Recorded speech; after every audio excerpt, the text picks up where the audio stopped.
This is the Manufacturing Automation Podcast.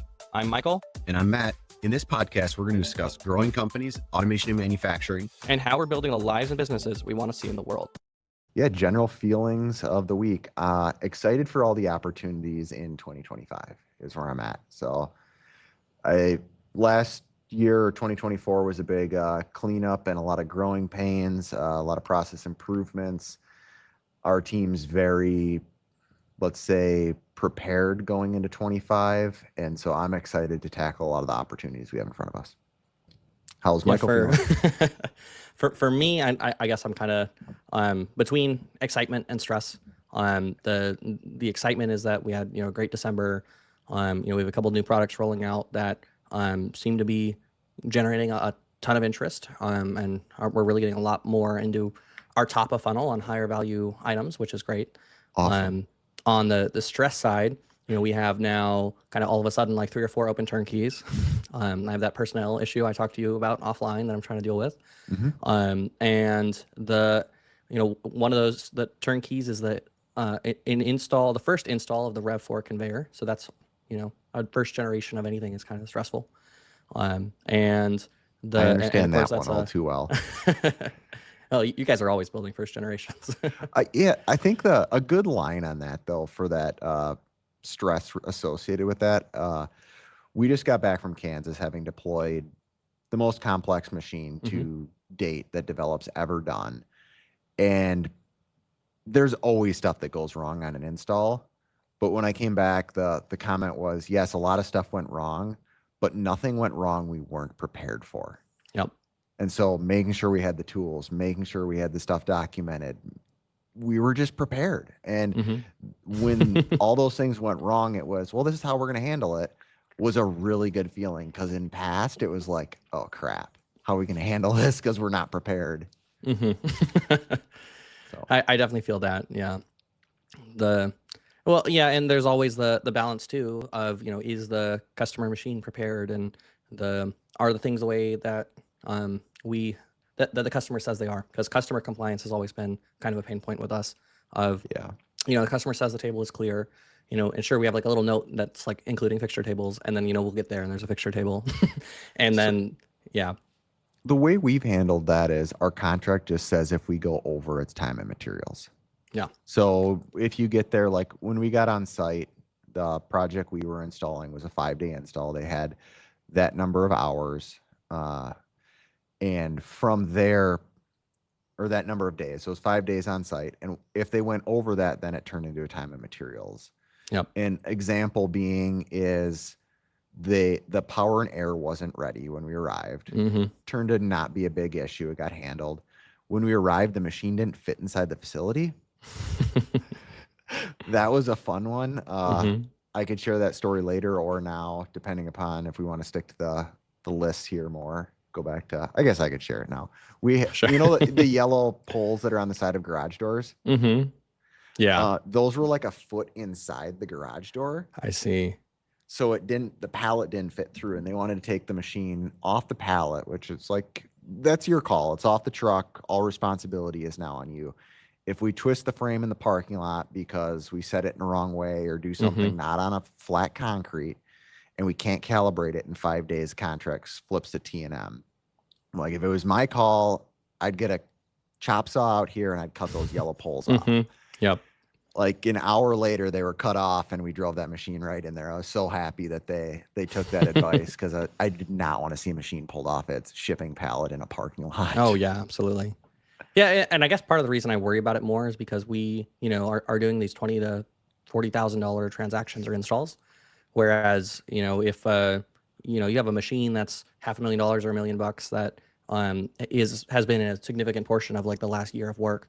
Yeah, it's not a huge deal if something goes wrong, right? But it can really kill the cadence and the schedule for us because of the quantity that we're doing and the value that we're doing.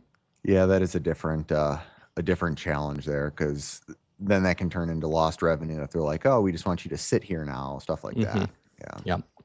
Makes sense. But, and it's a challenge, especially on the first one of like, when it's a first install, it's me. And I'm there to make sure everything goes perfectly, that everything is documented so that it doesn't have to be me the next time. But, I've had that go to where, okay, now Michael's out 4 or 5 days when it should have been 2, which is a significant drawback. Why do you even need to be at the first install? The I mean, I always like to get customer feedback. I like to make sure that the customer is happy. It's But are not that you turning the wrenches? sometimes it depends. Okay, because I would say But that's something that shifted on my responsibility when I went there. Basically, I viewed my role was PR when I mhm. went there this time. I mean, we ended up going to other local manufacturing facilities. This customer recommended us, and we went and toured facilities. My goal was to get an understanding of how happy were you with the process? What could we have done better to make this a better opportunity, and evaluate other automation with them. Yep. So, I mean, that's been my goal, is to step further out of actually doing the install, because we have more than qualified people to do that. Yeah, and that's part of the challenge too. Of I mentioned I was kind of worried that December would ramp up, and I think from just a projection versus actuality point of view, November and October were kind of slow, and there was that question of, are we going to close a bunch of deals, and the answer was yeah, kind of, and that now we're also in that, okay, well, we're a little bit short staffed, but we're still kind of new enough at all of these things, and a lot of the product lines are new enough that I'm like not totally sure where the sweet spot is in terms of staffing, headcount, just what our cash flow looks like every month, which makes Yeah, me a little more conservative than maybe I would ideally be from a actually process the work point of view. makes sense. I guess that's probably a great segue into sales and marketing, Sure. Yeah. because I mean, you're talking about forecasting your sales pipeline. I know it's something we struggle with a lot on, and then creating budgets based on hmm forecast, which is always, lack of a better word, it's a bit of a gamble in our businesses. Yeah. Definitely. So I guess it sounds like, I mean, December was an awesome sales month. So that's killer. What else is happening for sales and marketing at Gimbal? Well, I mean, because there's been so much overwhelm, I've definitely been dropping the ball from my goals in terms of content, in terms of pretty much every platform. Email marketing. I know that's one that kind of keeps coming up and again. LinkedIn, Instagram, Facebook. We've kind of just been quiet everywhere. Really the big thing that we chose to do, I think, at the end of November was just to crank all of our advertising back to like the prior rates, where we're spending roughly 15 grand a month on just the old kind of unoptimized ads, and that had the knock-on effect of being effective. And we'd initially pulled them back because of like lack of attribution data, Mhm. and it's great that they were effective. However, that now led to some other systems breaking. So with a lot of kind of What these systems legacy, broke? well, I think a lot of systems were just never really optimized. We had all these legacy projects, and we were kind of trying to balance between, running a consulting / manufacturing company and running, a product company, Okay, so with a service on processes the side. outside of sales and marketing broke. You're saying basically org level SOP stuff. Yeah, more things like, okay, we are building 10 of this product per month, and then it turns into 20 or 30 of that product per month, and now systems are breaking, and we should be able to do the thing, but because employee X was used to building this quantity and then helping out in another department, that thing broke. So there were a lot of places just kind of everywhere where I observed that happening and try to jump in and fix the issue. And so I guess I've really been focused operationally, trying to make sure like assembly goes smoothly, that really everything other than sales and marketing goes smoothly, because there's just been enough inbound. Okay. But I also kind of have to reflect and say, okay, well, me teeter-tottering like this is exactly why I'm getting these, ebbs and flows of what, overall inbound and, successfully closed sales. Yeah, that's a common entrepreneur dilemma, is I can be executing the work that I sold, or I can be selling more. And hmm usually there needs to be some balance where you're always getting pulled back into it at our size. And I get it. It's definitely a challenge. Is there trends you're starting to see though to help you forecast on that? Like, all right, we've for the last X number of months, I've seen a X% increase, or even if it's just an increase, we sold 10 in October, we sold 12 in November, and then we sold 20 in December. You at least have an average there, or some data you could start using, or making an educated decision. Yeah, sort of. Oh, The challenge is that, I would say half of the automation revenue just comes from kind of one and done turnkeys. yes. And then so you're looking at kind of in terms of predictable revenue of just like, products and things that are moving, first off, we have like 100 SKUs, which makes things hard. And then on top of that, maybe 60% of those remaining sales will be kind of bulk orders. So, distributor Y orders 15 vices. That's going to be a significant portion of our automation product sales for that month.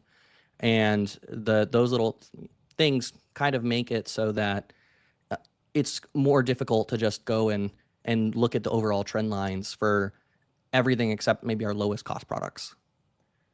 Okay. Because what percent are you actually inventorying? So if you sold, say, 1,000 units of X last year, are you creating blanket POs internally with the assumption that you're going to sell that many this year? So you're forecasting that out for manufacturing?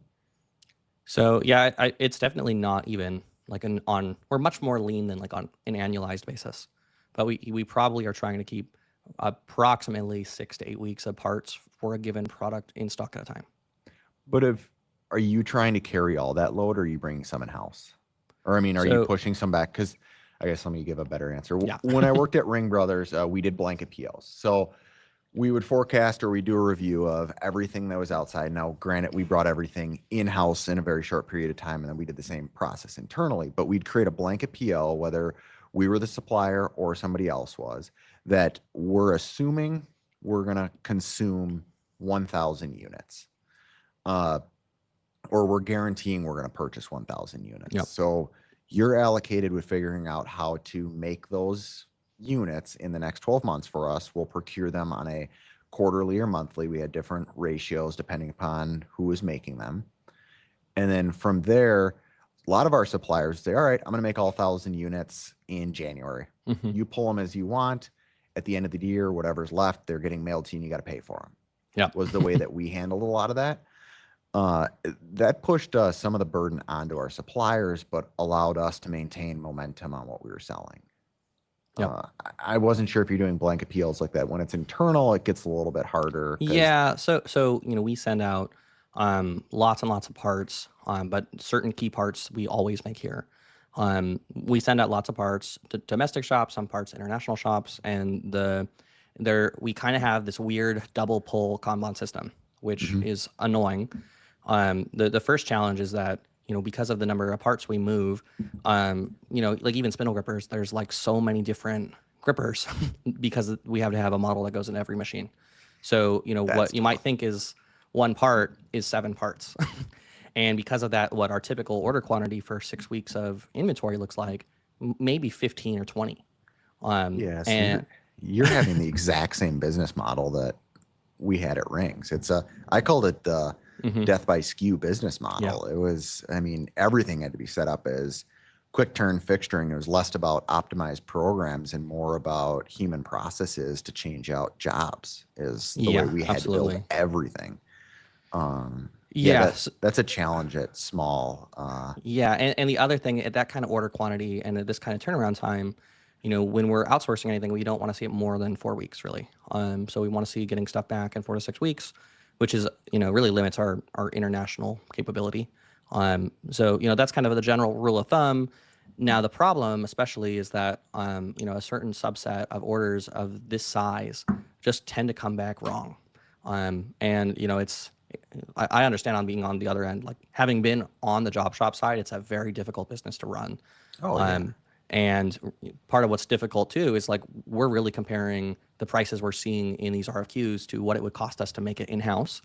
And if it's more than double of that number of our internal cost, we're much more likely to just not go through with that quote. But, that also means that we have somewhat, we don't have like the most premium suppliers. We have like some kind of middle tier suppliers, and we definitely get orders that are not great. So, we have that kind of 2 weeks of buffer, and we have this strange double Kanban pull system so that we always hopefully have the capability to make like a half batch of the parts in a pinch. But yeah, it's complicated. It's definitely a pain point. We've gone through a lot of effort to merge part numbers, which has been pretty successful, but there are limits to how much we can do that, especially as we go and, extend the product line. We'll try to use an existing part or an existing screw or what have you, or even to eliminate separate parts. but I only see the complexity going up over the long term. Yeah, that's exact same model at Rings. Very short list of suppliers are all in-house would be my solution. If you want my candid feedback, having Yeah. gone through that pain. So I mean, we're already on a fairly short list, and I really want to bring everything 100% in-house. And one thing that I think that really hit me in December was, especially with trying to get through all of these different projects, just kind of the operational pain points that we had, especially now that we were doing primarily automation work. And from that perspective as well, I really looked at everything saying, hey, we are really high mix, low volume. Obviously we're a gripper company, but with that, the intro load, I really have started to buy into the power of just a pallet system.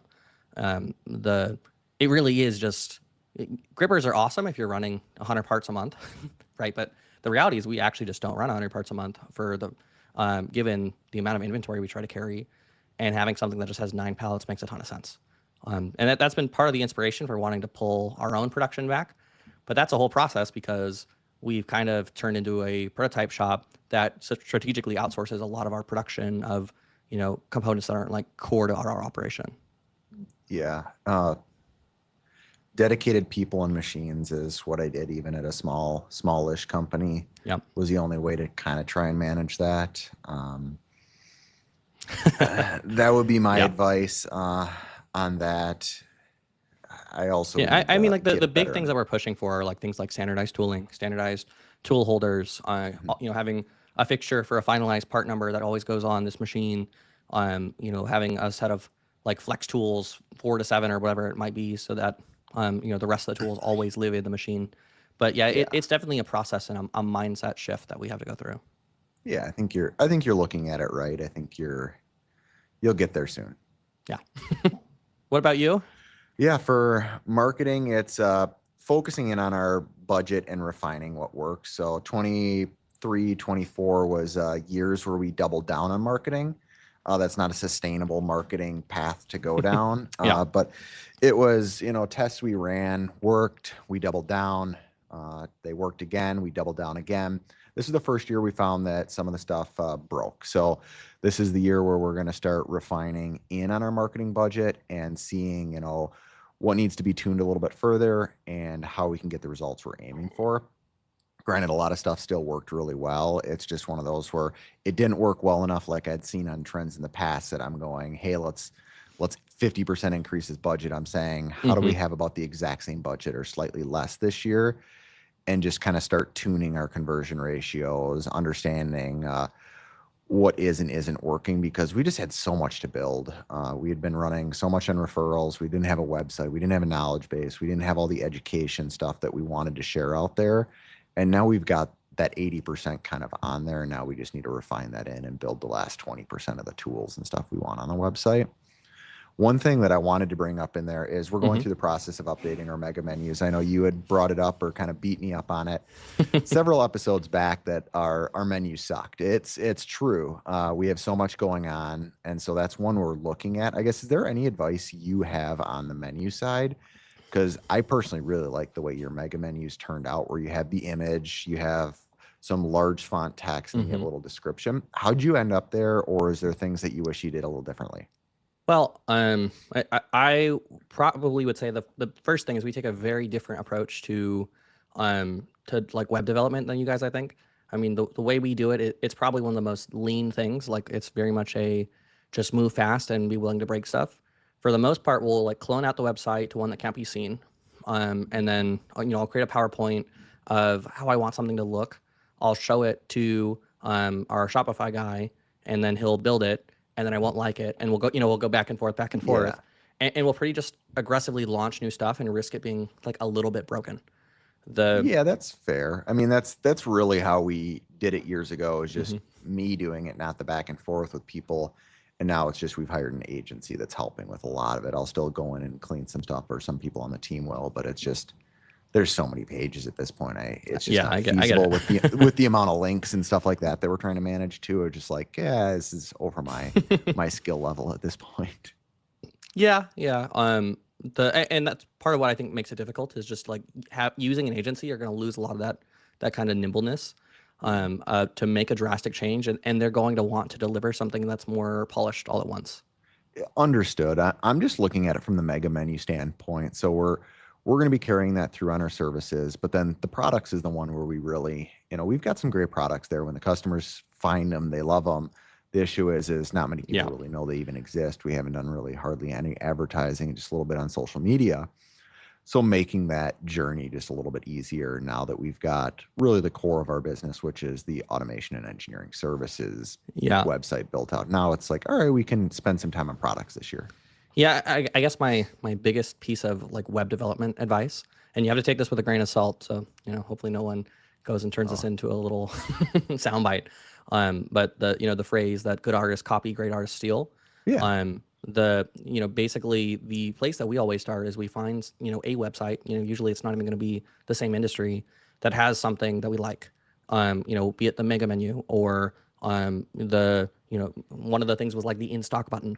And that you'll see that, because we kept getting the question from customers of like, do you have this thing in stock? Well, it doesn't say out of stock.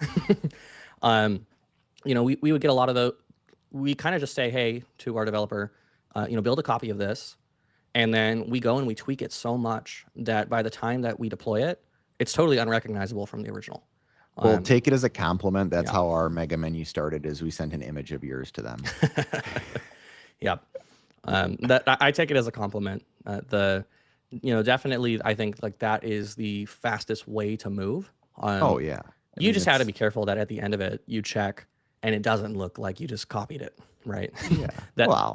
Which is pretty difficult to do unless you find someone who's like in the exact same space that has like, a very similar website. And I just like the images that you had done. We're going with a little bit more of a, not paragraph, but a couple sentences that describe that entire section to the left.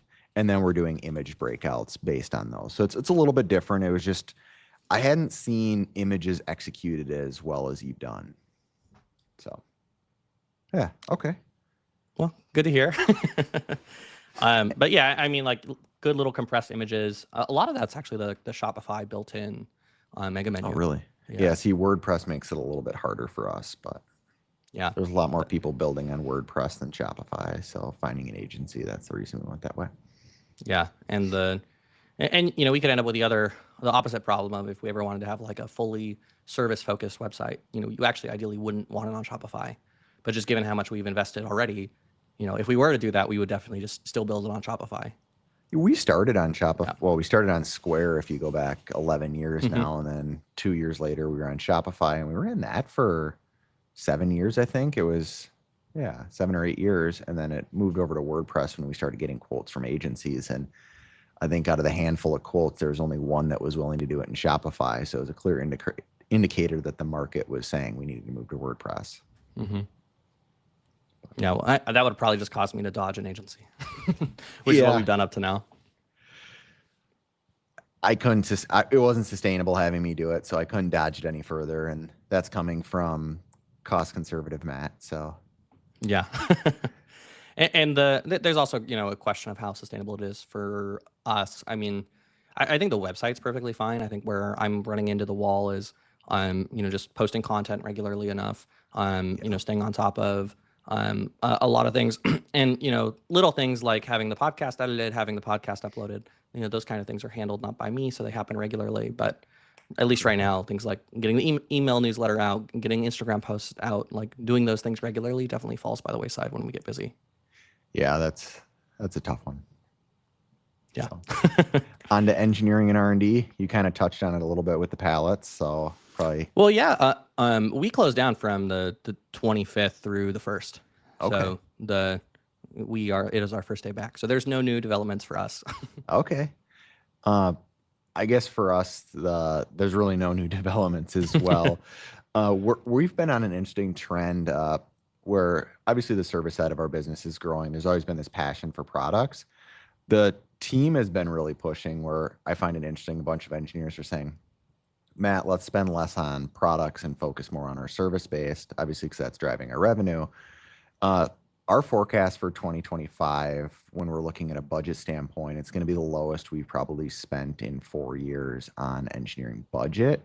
Mm-hmm. Now, labor hours is still decent there, but it's trending down, and just being very focused is what the team's really asking for. And even with that R&D budget, we classify certain continuous improvements that are driving the business as part of R&D, because that's R&D service, if you will. So I assume these are like non-billable hours, right? Correct. They are all right. We've developed XYZ for a client. We own rights to that engineering. Can we productize it? Kind of Right. things. And we've gone through the big list. The HMI was one massive R&D budget that we really took on. And it was mainly human hours to create that. But now it's been built out and we're putting it into services, and we're building machines with that HMI. And so that big lift, that team member has now been shifted from building this system to now using this system on billable projects. And that's just been a kind of a big transition throughout the company, where a lot of that stuff has kind of trickled down to, we don't have a lot of development next year. We really need to utilize these things we've been investing a lot into and figure out what we learn before we spend more money on them or time. Yep. So that's been the interesting trend for us as we're looking at budgeting for 2025. Yeah, and for me too. I think especially coming back after a break, there's a lot of new things. I worked briefly on the little rotoclear window thing, and I'm kind of like, yeah, I especially like looking at my January schedule, like I need to be disciplined. Maybe in February we can launch one of the things that was already in the pipeline, but not something that's a little prototype that was made and needs 4 more generations. Yeah, no, it's discipline, just like you said. It's tough for entrepreneurs that started the business to play with toys. We want to continue to play. We want to continue to develop. We want to continue to tinker. It's a tough transition, but at the end of the day, we have a team that relies on us creating healthy, stable businesses. So that's the thing that always helps me remain disciplined when I struggle at times. Yeah, it's hard because in a sense it's easy to be stable, and that stability can make you vulnerable too.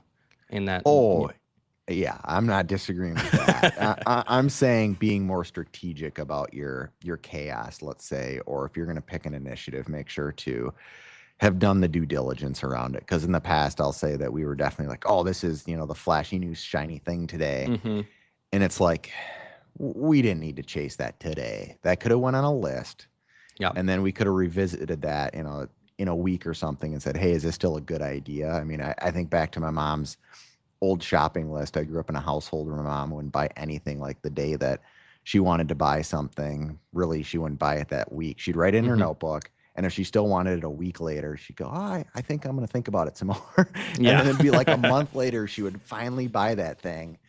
And so it's like, all right, I see the value in having some of those lists to remain some discipline on that R&D spending so we can best utilize it. Yeah. I think I'm kind of a believer in like contained chaos. So I've definitely been guilty in just like coming into the business, buying shit that we didn't need, putting initiatives in place that we just shouldn't have been going after, changing my mind too often, maybe building things in a hurry rather than building out processes to make those same things reliably. But kind of what I've tried to do is keep the chaos like in me, but in kind of constrained ways. So, rather than letting me go and tear up the work orders or the schedule, I kind of try to allow space for myself to come in, do something crazy, make a mess in my own little contained area, build something, and have the budget there to allow it, to where it's like, okay, if I need to order $3,000 at McMaster car parts for this thing I have in my head, I can do it, and not really have to think about it. And then I know 3 or 4 to 1 of those projects are just going to get shut down or not done. But every time there's that one that turns into something, it's a big deal. Yeah, there definitely needs to. Not all products should go to market. You definitely. Most products shouldn't. Yeah. Yeah. So I definitely like that process where you have some stuff. Some stuff just has to die. Like that's part of R&D. Like as Mr. Wonderful would say, take it out back and shoot it. You got to do that with some products. Yeah. But yeah, I think it's probably also easier for you to be a little bit more disciplined, because you're not the one who just, I can to some extent run out on the shop floor and just build a crappy version of something, or CAD it up and make a SolidWorks assembly, and it's a little bit harder for me, I think, to be as disciplined or to It kill your wasn't darlings. always that way for me. Yeah. So I should clarify that. If we go back in time 4 years ago, now it's hard for me to believe. 4 years ago, I was still running the machine. We hired David, who now runs all of our CNC machine components. I haven't machined for like 3.5 years. Yep. If I want something machined, even if it's a plate with one hole in it, I got to go talk to him. Has been the reason I've created that discipline. And I've tried doing the same thing with like SolidWorks. Like I've touched SolidWorks for probably less than like 250 hours, I would say, in the last 3 years, which is really crazy for me to say that. Like that, actually, I thinking about that out loud now is even further. It just, in those projects where we were in an extreme pinch and we needed something for a trade show or something like that, and it's like, I'll come in and do some CAD, or I'll do a review for some team members, or I've got this sheet metal component I want made for home and I can't ask you guys to do it because I don't think that's right utilization of company funds.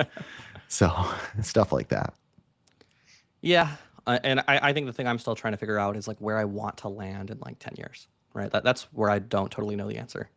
Yeah, that's actually a really good segue into company updates and improvements, because the topic that what we were talking about offline, something that I've been kicking around and I'm posing to the team of an annual company kickoff meeting. So what we do for every project we have for a customer, we have a kickoff meeting to clarify what the objectives are, what a win is, what a fail is, how we need to go about designing this, get everybody up to speed of what the end results are, really. The goal is to kind of do the same thing for develop. And then within that meeting, we talk about, all right, what's our mission kind of vision to this? What are we looking at short-term, medium-term, long-term goals of the company? Stuff's been clarified to the team or been shared over periods of time, but it's never really been written down and put into a formal process. And then from there, the goal is to create budgets in terms of hours and in terms of dollars for tasks. So, all right, our R&D budget for the year is X. Our sales budget for using engineering to help sales is X. If we go over X hours, we trigger an event to hire allocated people, and kind of go through the same thing of, what is our shop department budget? What is our office budget? Stuff like that, just so the team can get an idea of where the expenses are and help align what the spending gets utilized on. That's been an improvement that I'm hoping to do on 110 and kind of see where it goes, but never really done that. So we'll see how it goes. Yeah, like getting disciplined with budgets is still something that's on the priority list. I think. Sorry, go ahead. I was just going to say, I want to give the visibility of where the money's going, because it's easy to say, or think about it. I had the same thing when I worked at Rings. It's like, man, we build these $1 million cars and we make X million in products that we're selling. And where does all the money go? Like, it's kind of the question, at the end of the day, the payroll is your number one expense across our businesses, or I'd assume that's what yours is, based on my experience of the size of business. But then it's just amazing what, all your healthcare expenses to your shop tools and consumables, the assets that you need to buy just to continue, growth just consumes capital. And so it's just like trying to give some transparency so everybody's, being cognizant about where the dollars are going. I'm not trying to slow anything down or hinder growth. It's more or less just to give the visibility so we can make sure that we're being as strategic as possible with the way we utilize really humans, because that's our number one expense, and then the dollars of what we spend our capital on. Yeah. Those are all topics I've kind of struggled with. I've been struggling with, okay, what's the right number of people? Kind of early on when I was transitioning into the automation business, there was the initial question of, well, from a cutthroat business perspective, maybe you just lay off everybody in the old division and just roll up the new company, and don't carry the cost forward, which isn't what we did. But there's still a lot of questions that I'm kind of asking of like, well, what is the right number of employees? What is the right dollar of revenue per employee? There's a lot of stuff that wasn't systemized because we just didn't have the system in place because there wasn't enough volume coming through. And a lot of those things are changing. And, like some of the questions I'm asking now are like, at what point do I hire another employee, or at what point do I say the system just isn't good enough? Keep working on the system, keep working on operations versus put a body there who is flexible. That's a really good a line there about, are the processes good enough? There's a Steve Jobs quote that I watched on, it was some reel that I watched, and it was at one point IBM and Apple struggled with their business growth, and Steve Jobs talks about, what happened for both companies was they lost focus of what the mission was of the organization and what products or value they were creating, and they became so focused on improving the processes that the ultimate vision of the company went to the side, and rather than spending the energy on that, they were spending it on becoming this lean, efficient thing. Yeah. And so that was just a really good line, because I know we're going through a lot of process improvements, and it's like, all right, when is good enough on process improvements, and what justifies the need for process improvements? Because like I'm looking at a bunch of things, I'd like to improve the processes on as I look down our continuous improvement list, but literally we've created that cost now, and it's going to be recurring until we fix it. The issue is the cost to fix it is greater than what it costs per year.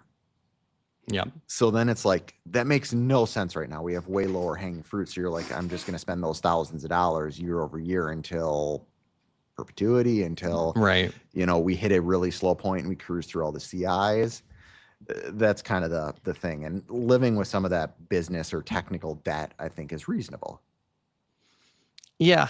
And I'm still kind of trying to mentally like recover and figure out where to land, right? Because I had, we were at 13, 14 employees at one point. We have a $300,000 or $400,000, remaining portion of a contract just disappear, which created a lot of chaos and a lot of quick change, faster than I would have liked, certainly. And it forced us to become a lot leaner, a lot more process driven, and to do so relatively overnight. And of course, after that event, I'm a little more conservative with having that kind of exposure to, any one customer or entity or what have you. But now we're in that question of like, okay, I could see that there is an argument right now to scale to hire staff, but then I can run right back into that same exact situation if a couple things go wrong. So I definitely understand that trauma, if you will, that then results in that fear or anxiety of the risks, because you really understand them at this point. You really understand what you're risking and what that pain can be. Man, there was nothing quite like when I was 19 and raised like a little over $1 million, and I just had no idea of risk or understanding of what the possibility of failure was. It was like it was so easy to be stupid and aggressive and fun and kind of blitz scale. But I have a lot more hesitation and discipline and a lot more careful planning before saying, oh, I should hire someone or I should buy that piece of equipment or what have you. Yeah, no, I think you're looking at it correctly. I mean, there's more to lose at this point, or there's more at risk. Kind of back to that comment of you've got X number of team members that are really relying on a paycheck at the end of the day from Gimbal. So it's, that's always one that kind of keeps the back of the mind. And maybe it's rather than you always have to bear that risk or make that decision, Michael, it's how do you get the rest of the team to buy in? So if or when that failure occurs in the future, you don't feel like you're feeling the brunt of that. Because, I feel like if there's more people bought into taking those risks or understanding them, that means there's more people to step up when something doesn't go as planned. Well, I guess to me, and I might push back on that a little bit because, or most of the way. Yeah, go for it.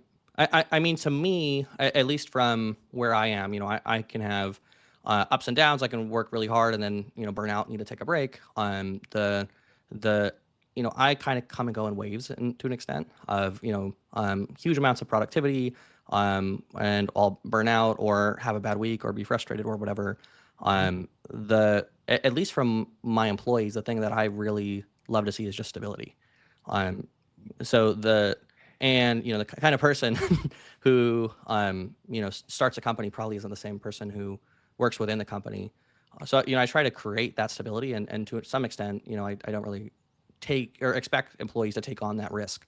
Yeah, Um, you're going back on the comment that you made mhm. earlier about being too stable is potentially just as big a risk or greater. And I'm not saying that they take on the financial burden risk. They take on the risk of needing to put 80 hours or 100 hours in when that happens. I'm saying that they just understand, or you have those conversations like, hey, we're looking to take this risk. And everybody decides that that's a great thing. You rally to it together to take on that mission. And then when stuff goes wrong, maybe it's a handful of team members need to work 5 hours that week, or they need to look at things a little bit different or help solve that pain. Oh yeah, And I think maybe we're it's not kind of even, already there, right? yeah, Um, well, it sounds like you're still struggling to take on that next risk. So it's making sure you have the buy-in there is what I'm hearing. no, not necessarily. I think for me, there's been a lot of, after we got rid of one team member who, maybe wasn't directing things as well as they should have been directed. There's been a lot of, righting the ship, of holding people accountable, trying to get things going in the right direction, Mhm. making sure things are getting done, maybe in the time frame that they should be done. The I think as those things were lax for several months, a lot of people kind of took advantage in little ways here and there. And there was kind of a little bit of a reckoning and a lot of stress, induced for, getting those things back to the way they should have been. Yeah. And now that we're there, I'm kind of like, okay, we're just like at the point where we're, very profitable, to the point where 2 or 3 bad months we can easily make up for, that we have a little bit of stability, and I know we have a ton of operational processes that need to be improved, and at the same time I can see, hey, if we keep at this sales volume at this funnel, we're going to need more staff here. But I'm also kind of like, I just have gotten everything. I've gotten the ship, no longer draining or filling with So water, and I now I guess want to if build a bigger ship. Yeah. So then I guess if it's not getting the entire team to buy in on that, I see where you're looking at it. Is it's what you need to do then from my perspective, I shouldn't say that what you need to do. It's what I've found works for me is when I'm forecasting that out or looking at those next things, I create a kind of a line in the sand that once X pain occurs or we see X hours being needed for this, that being a trigger event that results in hiring that team member. Yep. So it's literally a bonus structure for your company. Yep. You've made X number of commission sales, you get a bonus. You've done XYZ, you get a bonus. The bonus is growth of gimbal automation. Yep. That's what I've found works for me. I mean, trigger events to create a reward, but I guess I'm built like a golden retriever, if you will. Yeah, for sure. And I can have I think the big thing I'm trying to work on is I know I can kind of go into over optimism where I think everything's going to be perfect, and I can create these plans where if the stars align. And part of the thing that I have historically struggled with is that every once in a while the stars do align, and I'll have this plan that's like perfectly executed, and it's great, and we'll make a 70 or 80% margin on a product or a project or what have you. A bunch of stuff goes great, nothing goes wrong, and then every once in a while I will create one of those plans and it all falls apart and it's a disaster. Yeah. And I guess that's what I'm trying to avoid. But I also know, like hearing myself talk, I'm being too conservative, and I need to put something in place to knock it off. Yeah, you need a yin and yang that you're kind of talking back and forth. It's tough when you bounce between the optimism and the pessimism, because I know like when I started to develop, it was like optimism 99% of the time, and then world slaps you a couple times and those Yep. things don't go as you planned, but you had a few go right, so you just like, this is way business works, and then all of a sudden stuff starts going wrong, and then I see where you're coming from, is that now you start seeing those risks and that fear steps into a point. Yeah, and I think I know kind of where I want to go to some extent long term. Like I want to get the business, I think, to like a minimum of 50 people. The a lot of the places I have questions still is how fast do I want to do that? Do I want to go through another year of 50% growth? Is that sustainable, or is that going to be a very painful where I'm constantly hitting the ceiling, ebbing and flowing? Is it worth the stress, right? There's all these little questions that on how do I get to the end goal that I'm still struggling with. Yeah, it's kind of like the line of time in the market is better than timing the market is Yep. kind of the analogy that I think makes a lot of sense there. Because I know at Develop, we tried doubling year over year. We did that for many years. That is some chaos. That is some pain. Hmm. That is some very real struggles. And then you have a year like 24 where you tried to do that and it didn't occur, and you slip backwards Hmm. in terms of some certain things, and you grew a lot in other areas, but it was a pain that's not sustainable. You can't go through that year over year.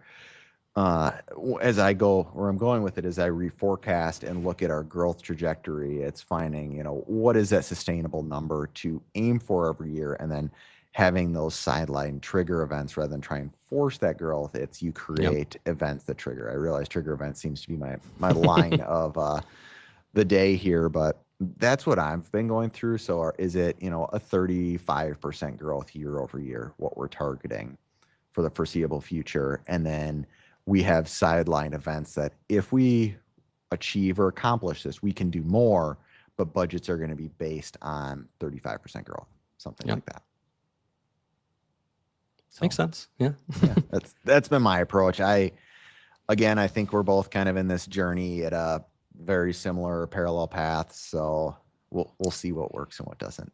Yeah, Cool. and even week to week or month to month, something will happen, good or bad, and we'll let it affect our optimism or pessimism. And there's still like the discipline of having some kind of outline or plan and trying to keep to it.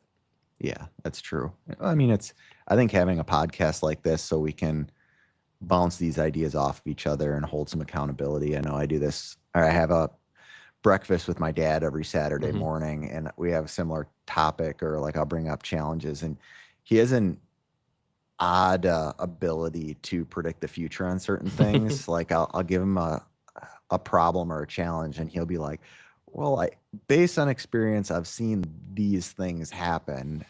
Just wait. And it's just like, it usually plays out the way he's anticipating. And it's usually just remain patient, Matt, which I really struggle. Yeah. Yeah. Patience is not my strong suit either. No, definitely not. Yep. So I So guess, do you want to go on the next topic? yeah, was there any company-wide improvements? You did cover everything you wanted to there? Yeah, I mean, I think I've been making a lot of the little optimizations. So, Okay. we've been buying new sanders to with like scouring pads to process parts faster, and little things here and there to Okay. just cut down on labor hours that excessive labor hours that a task might take because of inefficient processes. But we're looking at 0-point systems, standardized tooling, those kind of things. Okay. But yeah, I guess those are all little things that aren't top of mind for me this week. Got it. For the next one, it's what did we Google? I can go first here. I Sure. Googled inflation rate of 2024 because I'm going through the process of raising rates for our hourly basis and trying to figure out how to structure that. So that's kind of my topic. I always hate raising rates. It's something I just don't like doing to customers because I view our customers as strong relationships, and increasing prices on them just sucks. Yeah, it sucks, but you have to do it. Exactly. Yeah. Because they want us to be here. The way I always justify it is they want us to be here next year so we continue to service them. And we can't do that if we don't make money. So, yeah. What about yourself? What were you Googling? A little more magic cards. I'll always have kind of some background obsession. Sometimes it's work related, sometimes it's not. Okay. I was a little bit sick over break, so I kind of just tried to pull back a little bit. So really nothing super crazy. We went snowboarding for like a half day, which was Awesome. cool, up in Copper when I was in Denver. So yeah, that was not a lot has transpired in the last week since we've been off the entire time, but Yeah. Makes sense. All Cool. right. Last one is something personal. Anything newer you want to cover? I guess you were traveling, like you said, to family. Yeah, we travel to Denver every year. Went and saw some friends. Our escape room addiction continues. I think we did either 3 escape rooms in Denver. And then we got back on the night of the 31st, and we did an escape room yesterday. Okay, nice. Sounds fun. Yeah, so lots of those, and that's kind of been, the usual, the ups and downs of extended family being around, but Yeah. I guess little tidbit on me is I live really close to my parents and my in-laws, and my in-laws are traveling right now, and they also have a golden retriever, so we're getting to watch their golden, which is just like, it's just the cutest. Like, we have a golden retriever too. She's a sweetheart, like just wants to cuddle and be a giant stuffed animal all day. And then their golden is like this rambunctious little child that's got to destroy everything, which is just like, and it was a nice change of pace over the break here, because it was definitely taking energy out of her, and lots of running laps in the house of her chasing me and then me chasing her. So we have a golden doodle, so I get it a little. Golden doodles have a lot more energy than retrievers too. Yeah, typically. They're more golden than poodle though, for Okay. sure. Yeah, they're very cuddly. They're like a giant stuffed animal. Yeah, that's what I really like about Honey, our golden, and then Amanda's parents, their golden's Nala is her name, and she just does not want to lay there and cuddle. She's like got some ADD next level. Well, our golden is our golden doodle is like a little bit of both. So he has the ADHD where he wants to jump around. Oh, it sounds good. It's okay.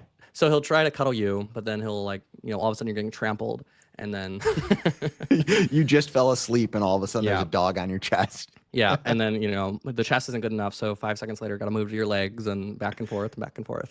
Oh, good grief. That's great. Thank you so much for listening to Matt and I's conversation this week on the Manufacturing Automation Podcast. If you like the podcast, please share it with a friend or give us a 5-star review on Spotify or Apple Podcasts. We'll be back next week to continue sharing our respective journeys in life, business, and industrial automation. Thanks so much.